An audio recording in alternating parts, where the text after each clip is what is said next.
सद्गुरु स्वामी स्वरूपानंद महाराज की जय। परमहंस सद्गुरु स्वामी माधवनाथ महाराज की जय। सब संतन की जय जय जय।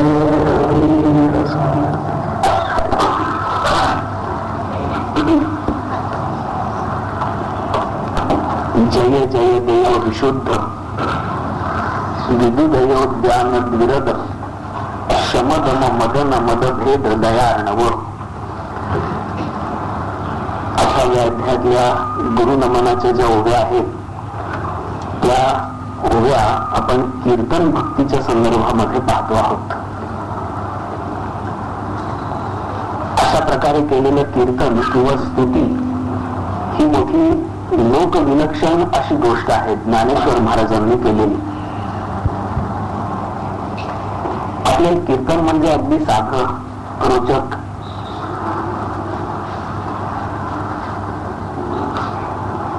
त्याच्यामध्ये थोड्याशा गोष्टी आहेत, गाणं आहे, ताल आहे, सूर आहे, काही रंजकता आहे.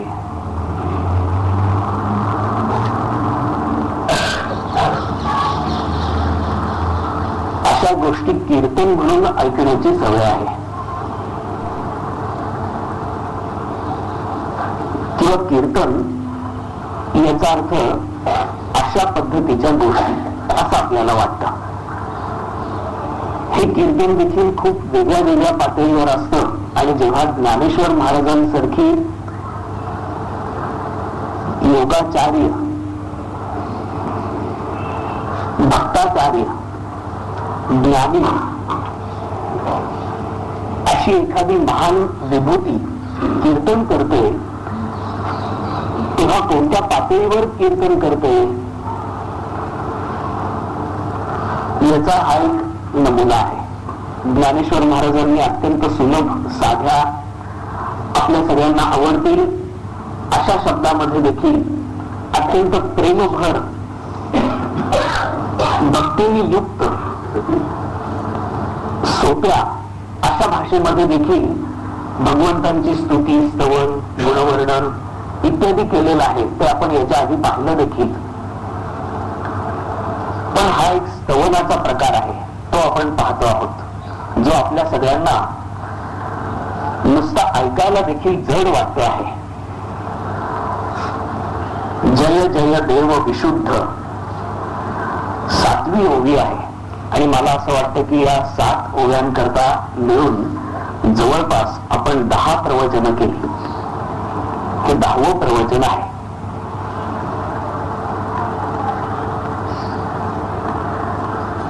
अत्यंत शुद्ध स्वरूप अशा सद्गुरु तुमचा जय जयकार असो असं ज्ञानेश्वर महाराज म्हणतात. जय जय देव विशुद्ध. अशुद्धी ज्या देह भावनेमुळे येते, विकारांमुळे येते, अहंतेमुळे येते, तशा प्रकारची देह भावना, विकार, अहंता, उपाधीमध्ये अडकून पडणं, या गोष्टींचा ज्यांना स्पर्शच झाला नाही आणि त्यामुळं स्वाभाविकरित्या जे आत्मभावामध्ये रंगून गेलेले आहेत म्हणून शुद्ध आहेत असे सद्गुरु आपला जय जयकार असो. आपण हे चरण पाहिलेलं आहे. विदुदयोद्यान द्विरद हेही मागच्या वेळेला आपण पाहिलं, पण त्या गोष्टीला 15 दिवस झाले. मागच्या रविवारी आपलं प्रवचन झालं नाही. स्वामीजींचा जयंती उत्सव आपण साजरा केला. ही जी गुरुस्तवन आहेत, ही गुरुस्तवन नेमकी अशा वेळेला सुरू झाली. साधारणपणाने माझी अशी कल्पना आहे की फेब्रुवारी मध्ये आपण ही गुरुस्तवन पाहायला सुरुवात केली आणि त्यामध्ये गुरुपौर्णिमेचा काळ देखील येऊन गेला आणि स्वामीजींचा जयंती उत्सव देखील येऊन गेला. त्या तऱ्हेने सहजच एक आगळं वेगळं असं गुरुस्तवन ज्ञानेश्वर महाराजांनी केलेलं पाहिलं. त्या निमित्ताने आपण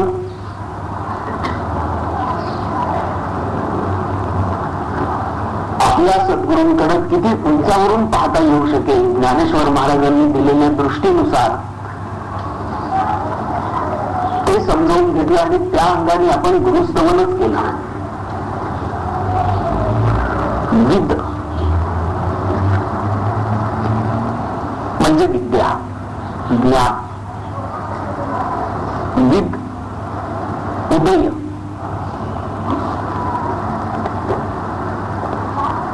म्हणजे ज्ञानरूपी उदय.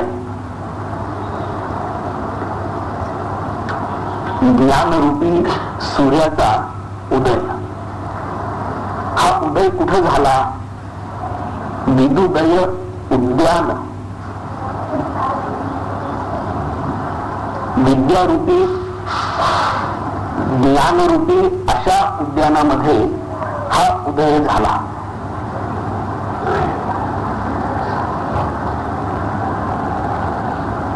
आणि अशा ज्ञानरूपी उद्यानामध्ये झालेला जो ज्ञानाचा, ज्ञान प्रकाशाचा उदय आहे, त्या प्रकाशामध्ये, त्या दिवसामध्ये क्रीडा करणारा द्विरथ म्हणजे हत्ती, महाकाय प्राणी. मागच्या वेळेला जवळपास सर्व वेळ आपण याच्यावर निरूपण पाहत होतो.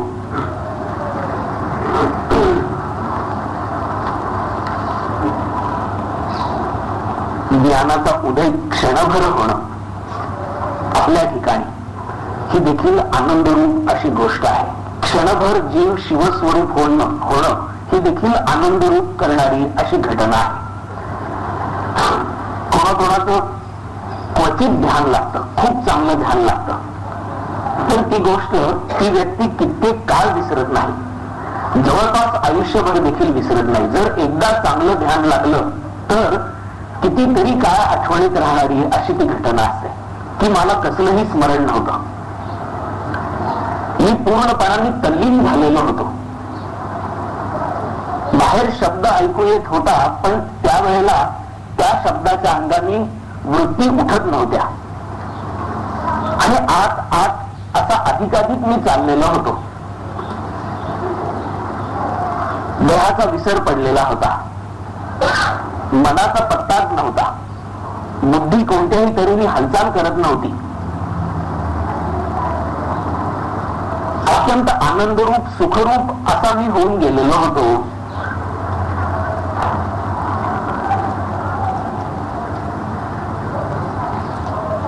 काळ किती गेला मला माहिती नाही, मी कुठं बसलेलो होतो याची मला जाणीव नाही. एक स्वरूप सुखच केवळ तिथे शिल्लक राहिलेलं होतं. अशा प्रकारे जेव्हा ज्ञानाचा प्रकाश पडला, जेव्हा ज्ञानाची जाणीव झाली, त्यावेळेला त्या जाणीवेमध्ये किती रमायला होतं आणि त्याची आठवण किती दीर्घ काळ अशी राहते याचा चांगल्या साधकांना किंवा ज्यांना ध्यानाचा क्वचित कधीतरी अनुभव आलेला आहे त्यांना देखील चांगला प्रत्यय आहे.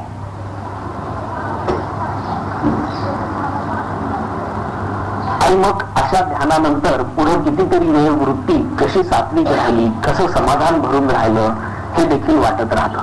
काय करायचं?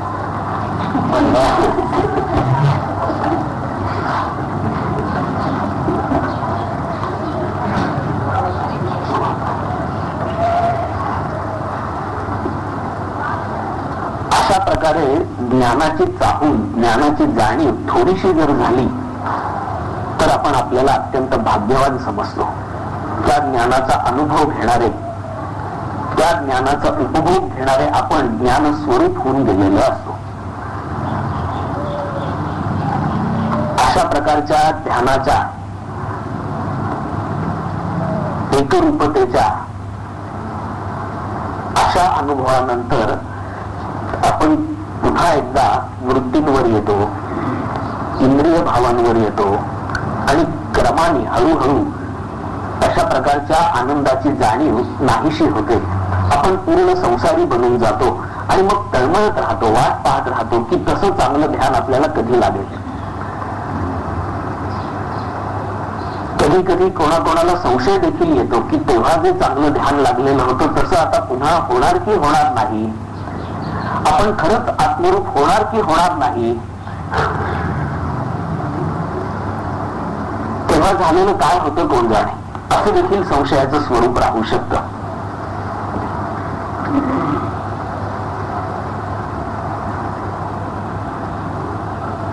अशा प्रकारे अनेक वेळेला ज्ञानाची भावना झाल्यानंतर, एकरूपता साधल्यानंतर, त्यानंतरच्या काळामध्ये व्युत्थान दशेमध्ये जागृत स्वरूपामध्ये देखील त्या ज्ञानाची जाणीव टिकून राहायला लागते. थोडा वेळ, 10 मिनिटं, 20 मिनिटं, अर्धा तास, 1 तास, की त्या काळामध्ये जणू स्वरूपानंद आणि तुम्ही एकाच भावावर असता, स्वामीजी आणि तुम्ही एकाच भावावर असता, पण तुमचा तो भाव नंतर बिघडून जातो आणि मधून अधून तुम्हाला पुन्हा पुन्हा कधीतरी अनाहूतपणाने त्या भावामध्ये जायला होतं, तर तुम्ही आपल्या स्वतःला भाग्यवान समजता. हा ज्ञानाचा उपभोग इथपर्यंत आपल्याला माहिती आहे, पण जर हा ज्ञानाचा उपभोग अखंड झाला तर तुम्ही भोजन करत असताना देखील त्याच जाणीवेमध्ये आहात, तुम्ही रस्त्याने चाललेले असताना देखील त्याच जाणीवेमध्ये आहात, तुम्ही काम करताना देखील त्याच जाणीवेमध्ये आहात, तुम्ही संगीत ऐकताना देखील त्याच जाणीवेमध्ये आहात, नाना प्रकारचे विविध उपभोग भोगताना देखील त्याच जाणीवेमध्ये आहात, पूजा करताना देखील तो भाव तुमच्यापासून दूर जात नाही. सर्व जीवनभर आता तो भाव व्यापून राहिलेला आहे. असं जर झालं तर ज्या काही शक्ती आहेत त्या शक्तीने, पूर्ण शक्तीने त्या ज्ञानाचाच उपभोग, त्या ज्ञानाचाच आस्वाद तुम्ही जर घेणारे झालात तर मग त्याला ज्ञानेश्वर महाराजांनी विदुदयो ज्ञान द्विरद असं म्हटलेलं आहे. कधीतरी हा अनुभव येणं ही देखील भाग्याची गोष्ट आहे.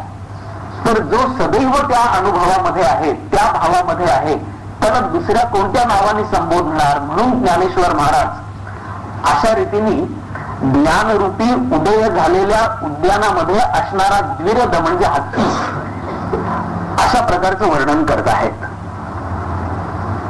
जय जय देव विशुद्ध विदुदयो ज्ञान द्विरद शमदम मदन मदभेद दयार्णव. शमदम मदन मदभेद याच्यावरही मागच्या वेळेला आपण थोडा वेळ बोललेलो होतो आणि इथंच आपण थांबलेलो होतो. शम आणि दम हे दोन शब्द मनाचा उपशम आणि इंद्रियांचा उपशम याकरता वापरलेले आहेत. आणि शम आणि दम ही एक प्रकारची साधन किंवा साधना अशा अर्थाने अर्थ घेतलेला आहे. जवळपास सर्वांनी असाच अर्थ घेतलेला आहे. साधना म्हणून मन शांत करणं, मनाचा उपशम करणं, साधना म्हणून इंद्रियांवर काबू ठेवणं, इंद्रियांचा उपशम करण्याचा प्रयत्न करणं ही एक प्राथमिक साधना समजली जाते. मनाला कसं तरी स्वैर भटकू देणं, याच्याऐवजी मनाला कुठेतरी नियम घालून देणं ही एक साधना समजलेली आहे. आणि इंद्रियांना कसंही स्वैर भटकू देणं असं करण्याच्या ऐवजी इंद्रिय नियंत्रित ठेवण्याचा प्रयत्न करणं ही एक साधना समजलेली आहे, साधना सांगितलेली आहे.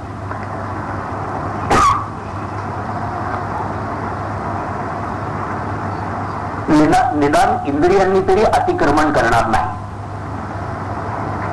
मन करेल, पण इंद्रिय तर आवरून धरेल, ते तर माझ्या हातात मी ठेवेन.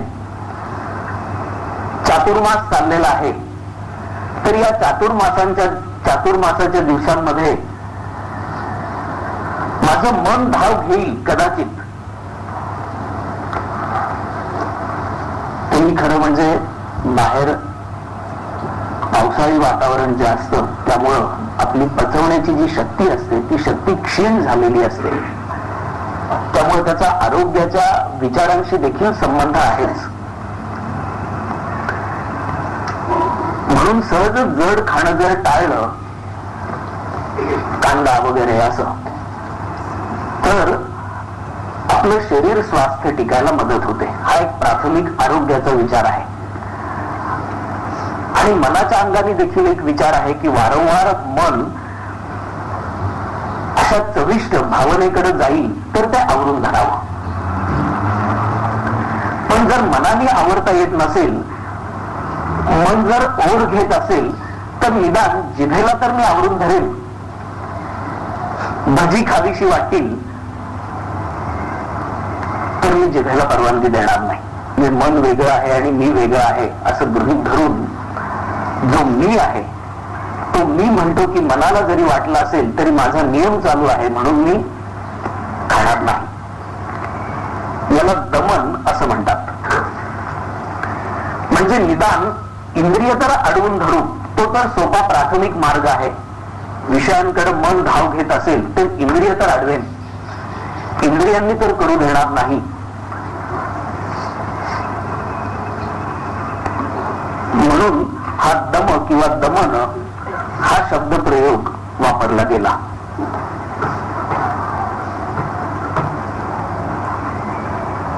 आणि जेव्हा जेव्हा नाईलाजाने तरी देखील इंद्रिय विषयांमध्ये असतीलच, कारण विषय संपूर्ण सर्वस्वी टाळणं ही फारच कठीण गोष्ट आहे. कधीतरी इंद्रिय विषयांमध्ये असतील तेव्हा जो इंद्रियांना अनुभव येईल त्या अनुभवांनी मनाला बळ प्राप्त होतं आणि मन पुन्हा पुन्हा विषयांकडे धाव घ्यायला लागतं. ज्या वेळेला विषयांचा आणि इंद्रियांचा संयोग असेल तेव्हा इंद्रियांना, मनाला, शरीराला जे सुख झालेलं असेल ते झालेलं असेल, पण पुन्हा तर त्याचं स्मरण नको करायला असा मनाने प्रयत्न करायचा. याला शम असं म्हणतात. शमन करणं म्हणजे पुन्हा पुन्हा विषयांकडे ओढ न घेणं, मनाला आवरणं. मग त्या मनाला वेगळ्या वेगळ्या प्रकारे कुठेतरी गुंतवणं हा भाग आला.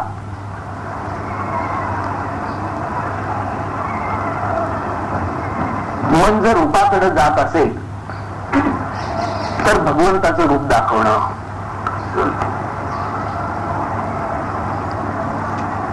शम आणि दम साधना म्हणून देखील प्राथमिक स्थितीमध्ये अशा रीतीने सांगितलेले आहेत. शमदमाच्या साह्याने जो मदन मद म्हणजे काम मद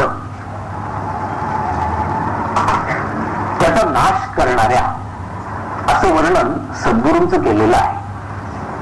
शमदम मदन मद भेद. मदन याचा अर्थ अति सुंदर असा पुरुष, काम असं ज्याला म्हणतात तो. असं म्हणतात की जेव्हा सृष्टीची उत्पत्ती झाली त्यावेळेला ब्रह्मदेवाच्या हृदयापासून हा निर्माण झाला. सर्व सृष्टी ब्रह्मदेवांनी निर्माण केली आणि त्याच्या हृदयापासून हा मदन निर्माण झाला. या मदनाची जी स्त्री तिला रती असं म्हटलेलं आहे, तिची देखील उत्पत्ती झाली.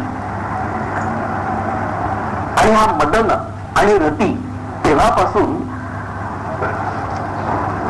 छळवणूक करत आहेत, त्रास देत आहेत. जे आत्मस्वरूप होऊ इच्छितात त्यांच्या आड येत आहेत. या मदनाचा संहार, या मदनाला भगवान शंकरांनी आपला तृतीय नेत्र उघडून जाळून टाकलं. अशा प्रकारचं एक वर्णन पुराणांतरी आलेलं आहे.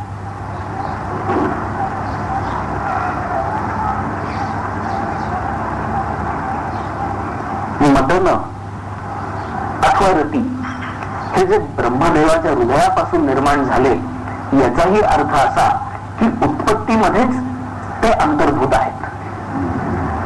जेव्हा निर्मिती झाली तेव्हाच ते अंतर्भूत आहेत, तेव्हाच त्यांचाही जन्म झाला. निर्मिती बरोबरच त्यांचा जन्म झाला, जन्माबरोबरच त्यांचा जन्म झाला. तर स्वरसवाही आहेत. आपल्या रक्तामध्येच भिनलेले आहेत, रक्तामध्येच मिळालेले असे आहेत. आणि म्हणून हा जो प्राथमिक उपाय इंद्रिय दमनाचा दम या नावाने वापरला जातो, तो उपाय बऱ्याच वेळेला अपाय म्हणून होतो असं लक्षात येतं. त्याचा प्रतिरोध जितका करू तितका तो मनामध्ये अधिक ठाण मांडतो. जितकं त्याला आठवायचं नाही असं ठरवू तितका तो अधिक आठवला जातो, ही त्याची खासियत. आणि त्यामुळं भगवान शंकरांनी अशा प्रकारे मदन मदभेद किंवा मदनाला कसं जाळलं असा प्रश्न अनादिकालापासून साधकांना भेडसावतच आहे. उत्पत्ती, स्थिती आणि संहार ही एकाच घटनेची विविध अंग आहेत. उत्पत्ती ही स्थितीपासून वेगळी नाही, कारण उत्पत्ती झाली म्हणूनच स्थिती आहे. त्यामुळे उत्पत्ती आणि स्थिती हे एकमेकांपासून वेगळे काढता येत नाहीत. तसंच स्थिती आणि संहार हे देखील एकमेकांपासून वेगळे काढता येत नाहीत, कारण स्थिती ठेवण्याचा कितीही प्रयत्न केला तरी देखील शीर्ण होणं, जीर्ण होणं ही स्वाभाविक गोष्ट आहे. आपण शब्द वापरतो ना, वेअर अँड टेअर, ही स्वाभाविक गोष्ट आहे. मध्ये स्वामीजींची आठवण सांगताना कोणी सांगितलं की दुकानामध्ये स्वामीजींच्या एक वृद्ध ग्रहस्थ, वयस्कर ग्रहस्थ आले आणि जाडसर असं एक चांगलं कापड स्वामीजींकडे ते मागत होते. आणि किती, 1 मीटर, असं 1 मीटर फक्त कापड जाडसर असं कशा करता हवे, म्हणजे उद्देश समजला म्हणजे तसं कापड देता येतं अशी ती त्यांची पद्धत होती. म्हणून त्यांनी विचारलं तर ते म्हणाले, आमचा पत्त्यांचा क्लब आहे, तिथं ते घडी करून कापड आम्ही ठेवतो, जाडसर कापड घेतो म्हणजे बरेच दिवस टिकतं, पत्ते टाकून टाकून ते कापड जीर्ण होतं. तसं ते पहिलं कापड जीर्ण झालेलं आहे म्हणून नवीन कापड हवंय असं त्यांनी सांगितलं. याचा अर्थ जी स्थिती आहे त्या स्थितीचा संहार हा होत असतो. जी स्थिती आहे ती स्थिती हळूहळू नाहीशी होणं हा देखील नियम आहे. उत्पत्ती, स्थिती आणि संहार एकाच घटनेची 3 नावं आहेत. म्हणून ब्रह्मा, विष्णू आणि महेश हे एकाच घटनेचे 3 अधिष्ठाते आहेत. जो ब्रह्मा आहे तोच वस्तुतः विष्णू आहे आणि तोच वस्तुतः शिव देखील आहे, परमात्माच आहे. पण उत्पत्ती झाली तेव्हा ब्रह्मा आहे असं आम्ही म्हणालो, कारण एक स्वतंत्र कृती झाली. एक सांभाळणं घडतं आहे तेव्हा विष्णू आहे असं आम्ही म्हणालो, कारण एक स्वतंत्र कृती झाली. आणि संहार घडतो तेव्हा शिव संहार करतो, कारण एक स्वतंत्र कृती झाली. पण एकाच कृतीची, एकाच अखंड घटनेची अशी ही 3 वेगळी वेगळी दालन आहेत असं तुम्ही म्हणा, पण एकाच कृतीची, हे एकमेकांपासून वेगळे काढता येत नाहीत. म्हणून जेव्हा मदन अथवा रती निर्माण झाले आणि काही काळ सांभाळले गेले तेव्हा त्यांचा विनाश कसा व्हायचा, ज्या ठिकाणाहून ते निर्माण झाले त्या ठिकाणाचा जर शोध लागला तरच त्याचा विनाश व्हायची शक्यता आहे. त्यांच्याशी झगडून नव्हे, त्यांच्याशी मारामारी करून नव्हे. दमन हा प्राथमिक उपाय असू शकेल, पण समजावून घेणं हाच अधिक उत्तम उपाय असू शकेल. काय काम आहे त्याला समजावून घेणं हा त्याचा सर्वात उत्तम असा मार्ग झाला. आणि जे समजावून घेणं आहे ते समजावून घेणं, कामाला समजावून घेणं म्हणजे कामाशी टक्कर देणं देखील नाही.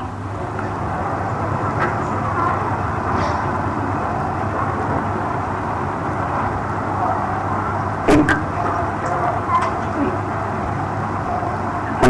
मानसशास्त्रामध्ये, आधुनिक मानसशास्त्रामध्ये एक विपरीत परिणामाचा नियम म्हणून एक तत्व विकसित झालेला आहे. विपरीत परिणामाचा नियम म्हणजे काय? तर ज्या गोष्टीच्या आपण आत्यंतिक विरोधात असतो त्याच गोष्टीला बळी पडणं, याला विपरीत परिणामाचा नियम असं नाव दिलेलं आहे. म्हणजे जर कामाच्या अत्यंत विरोधात आपण असू तर आपण कामालाच बळी पडतो.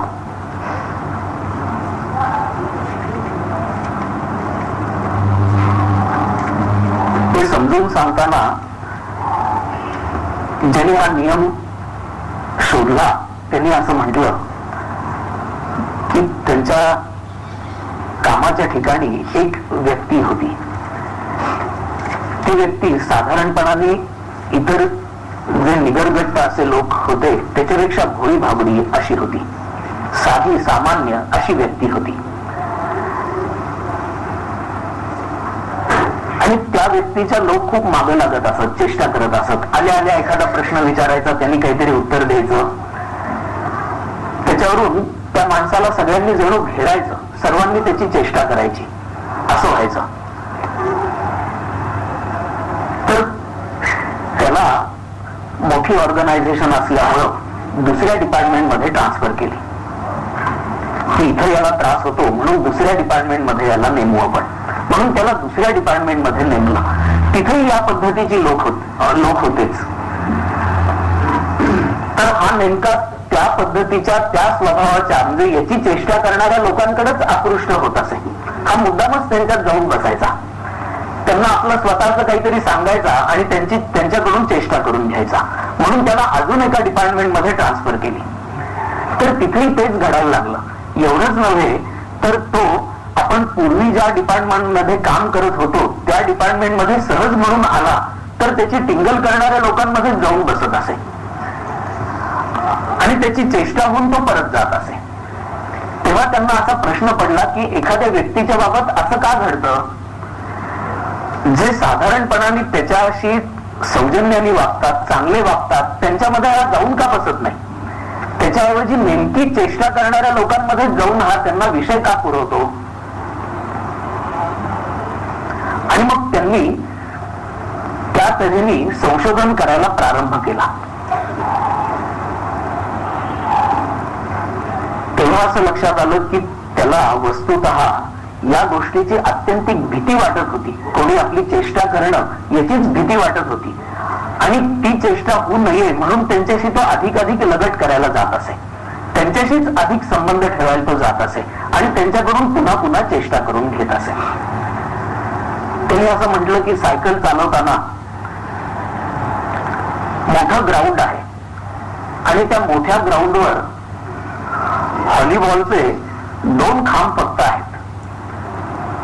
त्याला नेट देखील बांधलेलं नाही, पण 2 खांब उभे आहेत व्हॉलीबॉल करता जे लागतात तसे.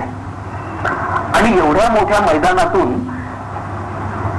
त्या खांबाच्या दिशेने जाण्याचं नवीन सायकल शिकणाऱ्याला काही कारण नाही. तेवढं मोठं मैदान आहे, पण त्या खांबावर आपटू नये या भीतीपोटी तो नेमका त्या खांबाच्या दिशेनेच जातो आणि खांबावरच जाऊन आपटतो. आमच्या ऑफिसमध्ये नवीन स्कूटर शिकणाऱ्या एका सहकार्याचं असं झालं की तेव्हा मी चिंचवड ब्रांचला मी होतो आणि तो पिंपरीचा मोठा जो चौक आहे मध्ये आयलंड आणि तिथं पोलीस उभा असतो. आता नाही येतो, म्हणजे आता तिथं पोलीस मध्ये उभा नसतो, तेव्हा असायचा. तर नेमकं त्यांचं असं व्हायचं की ते निघाले आणि मागं सांगितलं की आता सिग्नल आहे, तुम्हाला थांबायला पाहिजे. तर हो असं म्हणून त्या पोलिसाच्या तिथं जाऊन ते थांबायचे. असं एकदा, दोनदा, तीनदा असं झालं आणि एकदा तर त्या पोलिसांनी छोटासा धक्काच त्याने दिला. तेव्हा मात्र त्यांनी त्याला पकडला. ते म्हणले की गेल्या 8 दिवसामध्ये 3दा माझ्या अंगावर तुम्ही आलात. तर असं तुम्ही काय म्हणून करताय? मोठा दंड देखील त्यांना द्यायला लागला. शिकत होते, माझं लायसन्स घेतलेला एक मनुष्य पक्का लायसन्स असलेला आहे आणि 2 वेळेला सोडून दिलं, पण 3ऱ्या वेळेला नेमका त्याच्याच अंगावर का बरं गेला? अशा करतात की जे करू नये असं पक्क मनात असतं त्याच दिशेने प्रवृत्ती होते. त्यामुळे या मदनाला, कामाला अति प्रतिरोध असं जर करायला लागलं तर वाटचाल त्याच्याच दिशेने चालू होते.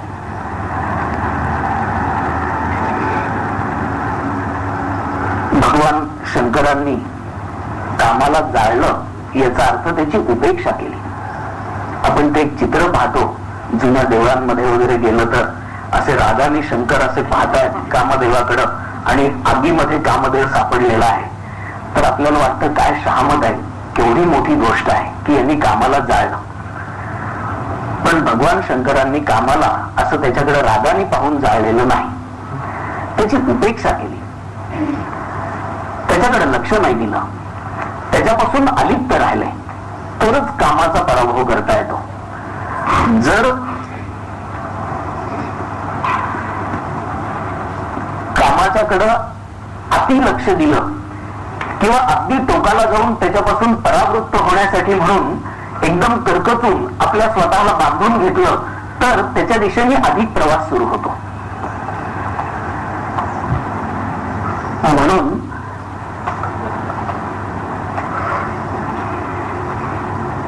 कैलास पर्वतावरचं आपलं राज्य सोडून स्मशानामध्ये ध्यानाला बसणाऱ्या शंकरांनी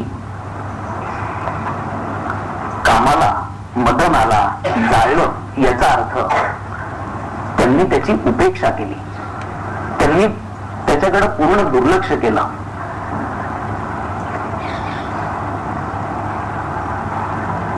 त्याचा जो विचार होता तो विचार अधिक वाढवला नाही. साध्या गोष्टी समजून घ्या, जे आपण करतो ध्यानामध्ये तेच करायचं आहे. जर सर्वात कठीण गोष्ट कोणती असेल ध्यानामध्ये तर विचारांकडे साक्षीत्वानी पाहणं ही कठीण गोष्ट जाते.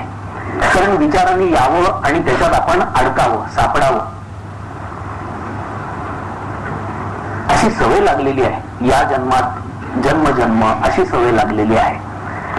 विचारांपासून साक्षीत्वानी राहणं हे जमलं की मग नंतर विकार त्रास द्यायला लागतात, कामना त्रास द्यायला लागतात. म्हणजे जे साधे विचार होते, उदाहरणार्थ आज आता मॅच सुरू झाल्यानंतर सगळ्या विकेट दिवसभरात पडून आपण मॅच जिंकू का, हा जो विचार आहे या विचारापासून साक्षी राहणं हे सोपं आहे, एक वेळ शक्य आहे.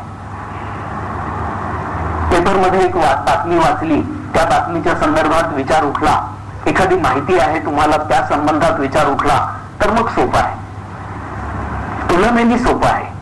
पण फक्त या तऱ्हेचे विचार नसतात. तर या विचारांच्या बरोबर म्हणजे ज्या विचारांना खूप कामनांचा स्पर्श नाही असे विचार आहेत, त्यांच्या बाबत साक्षीत्वानी पाहणं हे सोपं असतं. त्या विचारांचा पाडाव केला साक्षीत्वानी पाहून, ते विचार नाहीसे झाले, त्यावेळेला मनाचं अवमान व्हायला सुरुवात झाली. आणि जर आपल्याला वाटायला लागलं की आता आपल्याला जमलं, आता आपण अगदी जवळ जातो आहोत, तर त्याच्या पुढं विकारांना तोंड देणं ही एक गोष्ट साधकाच्या बाबतीत घडायला सुरुवात होते. मग असे साधे विचार बंद होतात आणि कामनांचे विचार सुरू होतात, विकारांचे संबंधात विचार सुरू होतात.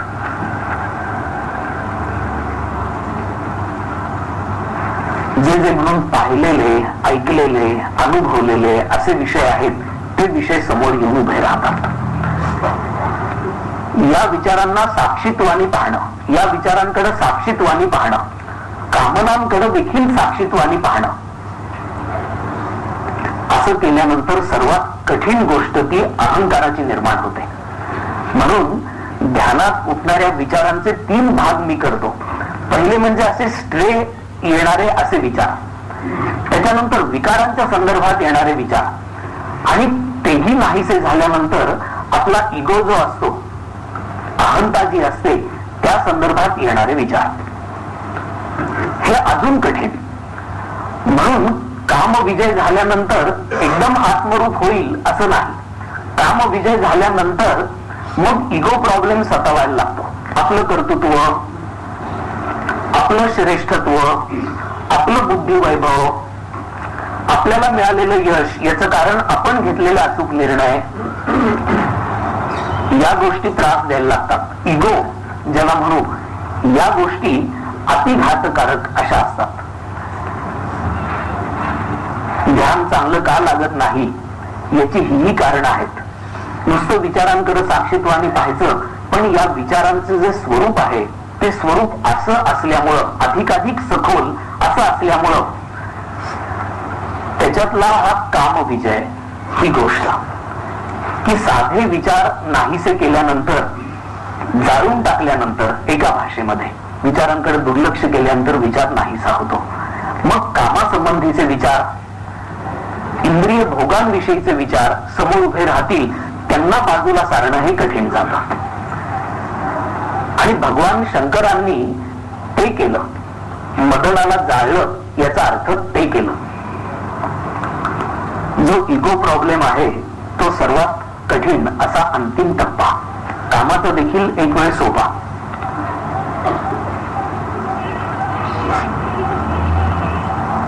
जर एखाद्या माणसाला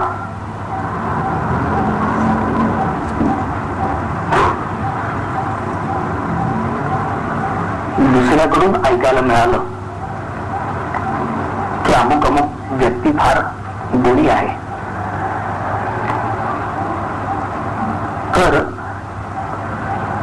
त्या व्यक्तीचे गुण ऐकल्यानंतर कालांतराने त्या व्यक्तीचे दोष शोधून काढून ती व्यक्ती कशी गुणी नाहीये हे सिद्ध करण्याची प्रयत्न खटाटोप असा केला जातो. हे सर्व ठिकाणी घडतं.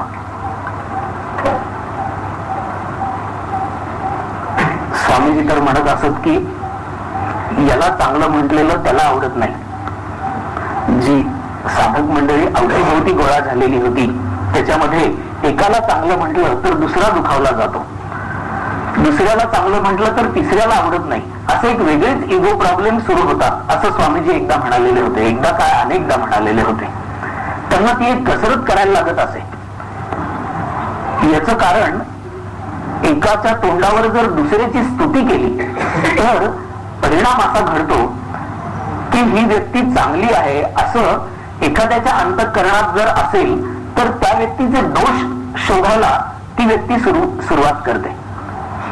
कारण न कळत, म्हणजे हे खूप सूक्ष्म आहे, न कळत आपला अहंकार दुखावला जातो की अमुक व्यक्ती चांगली आहे असं ऐकल्यानंतर ऐकणाऱ्याचा अहंकार दुखावला जातो आणि ती व्यक्ती कशी तितकी चांगली नाहीये हे शोधायला सुरुवात होते, न कळत सुरुवात होते.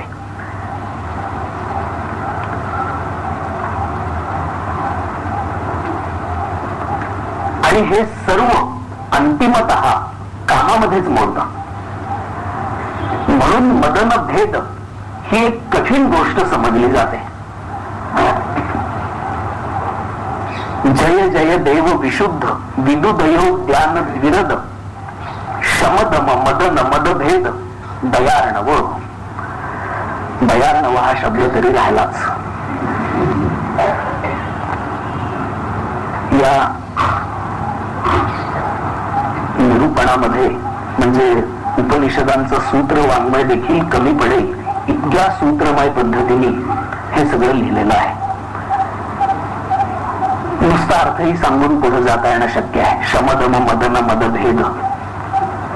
शम म्हणजे काय, दम म्हणजे काय, शंकरांनी कसं मदनाला जाळलं ती कथा तसं सद्गुरू करतात. पण हे कुठेतरी आपल्याशी येऊन भिडतं. या गोष्टीमध्ये कुठेतरी साधना दडलेली आहे. या गोष्टीमध्ये साधकाचे प्रयत्न दडलेले आहेत. भगवान शंकरांनी जे केलं तर ते करता येऊ शकतं, पण कशा तऱ्हेने करता येऊ शकतं असं रागाने मदनाकडे पाहणारे उभे राहणारे शंकर असं त्याचं स्वरूप नाहीये. तर या गोष्टींना कशा रीतीने तोंड द्यायला हवं अशा रीतीने मदनाचा पाडा होतो हे समजून घेणं अधिक अगत्याचं आहे. कारण सद्गुरूंचं स्तवन केल्यानंतर ते गुण आपल्या अंगी बाळावेत यासाठी प्रयत्न देखील या स्तवनामध्येच अपेक्षित आहेत. त्यामुळे शमदम मदन मदभेद दयार्णव मोठ्या दयाळूपणाने शमदम मदन मदभेद करणारे असे जे सद्गुरू त्यांचा जय जयकार असो. दया सिंधू होऊन या मदनाचा मद कसा ते हरण करतात पुढच्या वेळेला बघू. हरिओम. विठ्ठल विठ्ठल विठ्ठल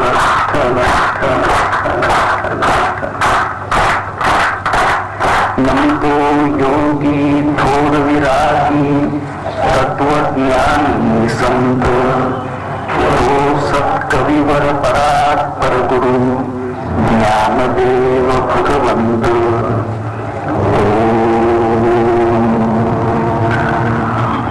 ओम भद्रं कर्णेभिः शृणुयाम देवाः भद्रं पश्येमाक्षिभिर्यजत्राः स्थिरैरङ्गैः स्तुष्ट्वासस्तनुभिः व्यशेम देवहितं यदायुः. ओम शांति शांति शांति.